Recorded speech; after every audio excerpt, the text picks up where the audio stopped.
Welcome to A Magical Life, Health, Wealth and Weight Loss. I'm your host, Magic Barclay, lead practitioner at Holistic Natural Health Australia and #1 best-selling author.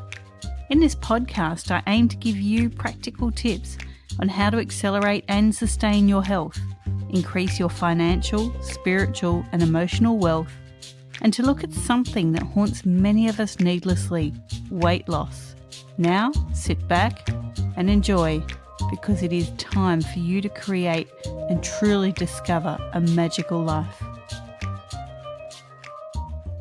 Welcome back to A Magical Life. I'm your host, Magic Barclay, and today, Julian Hayes II joins us. Julian is an author, an executive health consultant, and the founder of Executive Health. The mission is to help entrepreneurs, executives, and investors monitor their health so they can maintain their edge and enjoy the finer things in life. Julian is also the host of Executive Health and Life. And lastly, he's written over 300 articles, with the majority published in the world's largest publications, such as Inc., Entrepreneur, and Success. Welcome, Julian. Hello. Thank you so much for having me, Magic. It is an absolute pleasure to be here. It's a pleasure to have you here, and you're a very different guest for me. I don't have many people talking about technology and health, so I'm excited what we're going to nut out today. Well, that's good to hear. There's nothing more that's music to my ears than to be someone that's unique and bringing something different. I guess that's the only child in me right there. I love it. All right. I ask everyone the same 3 questions. All the answers are completely different. So here's your first one, and that is, what can your expertise do to accelerate health, not just physical, but also emotional and spiritual health? Mm-hmm. First and foremost, it's about giving you back your personal power. A lot of times I think we tend to give our personal power away when it comes to our health, whether it's thinking about our genetics or our background. But I'm here first and foremost to instill that personal power and that reminder that you have much more control over things than you may even believe or think at times. Great. And we talk about wealth here as well, Julian. Many people think that's just the financial, but it can also be personal and emotional wealth, something that all entrepreneurs, in my mind, should be seeking. So what are your top 3 tips to creating wealth? Well, first and foremost, I know your endpoint, know what you're actually going after.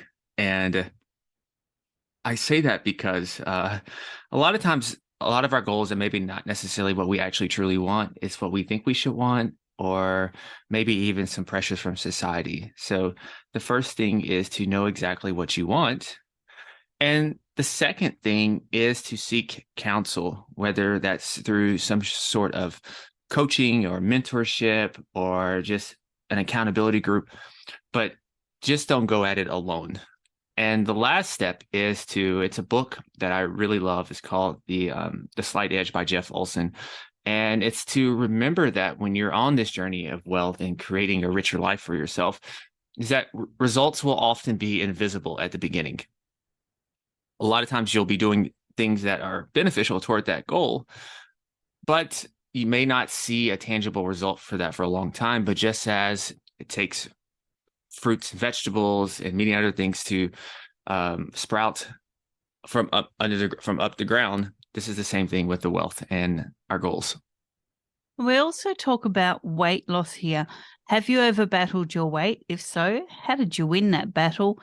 And what can you offer the listeners who might be dealing with this, also recognizing that stress is often a key factor?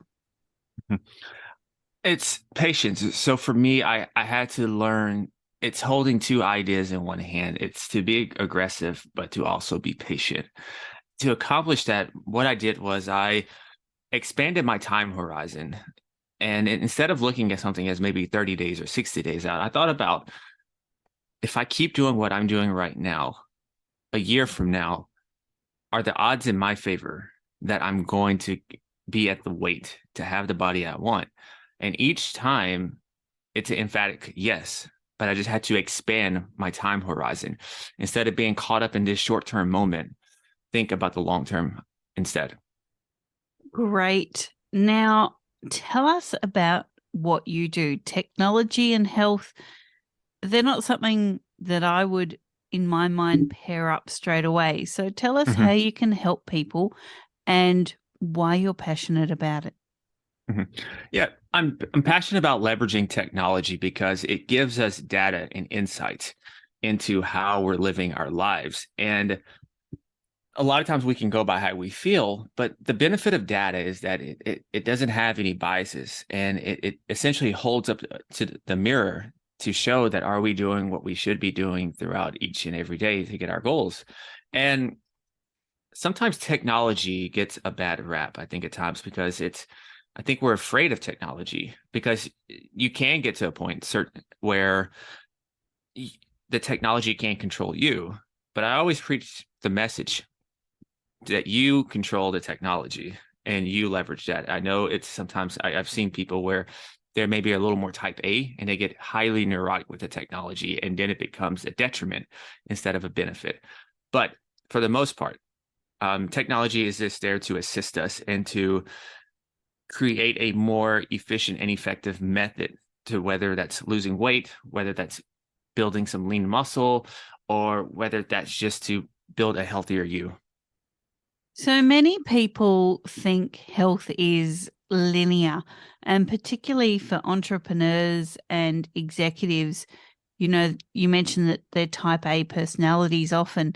And, people on that linear health path will just look at one thing. And I know when I work with people, I teach them holism, looking at all the systems of the body and how they all integrate. So how do you change someone from that very linear thinking when you're working with them? Mm-hmm. Well, we establish, coming from the business world, a lot of times they're familiar with the KPIs, key performance indicators. So we do the same thing with their health. And a lot of times they're surprised that one of those key performance indicators is not their weight initially. I don't look at that really. I look at things more like the intangibles of how's your energy how's your energy? Has it been improving? Has your mood been improving? How have you felt just in your body over, the last few weeks and everything? And then of course we have more tangible things where we can look at how is your blood. We can look at different blood work and different tests like that we use, and those things that we can measure as well. So there's a whole gamut of different markers that I use, and weight is not necessarily at the top of the list because a lot of times it can be a delay depending on where they're coming from and depending on how much weight they have to lose. So we've covered a fair bit, Julian. What's something that you feel the listeners need to hear today? A lot of things come to my mind, but I think with the listeners, I just got done running. And so what came to my mind was that, just keep going. It's just keep going. I think a lot of times, especially people that listen to podcasts, they're pretty ambitious individuals, and they're people who they're not lazy by any means. And so a lot of times they don't give themselves grace, and they're always looking after the next thing or thinking about the next project. And so they take very little time to celebrate how far they come. So if I can give anyone some advice today, it's just to take a few moments out of the day, maybe journal or something, and just think about how far that you've came from some of your goals from where you were and then where you are right now. I think that's really important. We often compare ourselves to, what we were in our 20s or 30s when we get older. And, we might even just compare ourselves to where we were last week, but this week's completely different. So take stock of where you are now and go from there. Absolutely. Okay, Julian. So we've kind of discussed everything here, but we love freebies. What can you offer the listeners and where can they find it? Yes, so I have a free report that I have over at my website that gives you 17 key insights, and it's called the Optimal Executive Report. And it's 17 easy actions that you can take starting today to live a longer and healthier life and stay at the top of your game. And the great part about it is that you don't have to do these things in order. you can pick whichever one you feel inclined to and start with that. And you can get that at executivehealth.io/report. Wonderful. And listeners, you can find Julian on LinkedIn at Julian Hayes II, on YouTube at Exec Health, and also on Twitter at the Julian Hayes. Julian, thank you for your time today. Thank you so much for having me on. I truly appreciate it. It's been my absolute pleasure.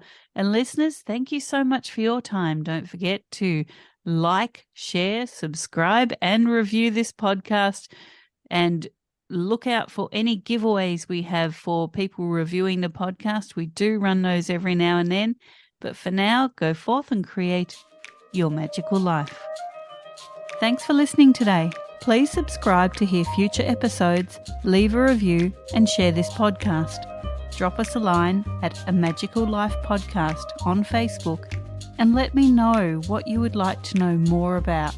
You can find us on Instagram at Holistic Natural Health, that's holistic with a W, or at www.holisticnaturalhealth.com.au.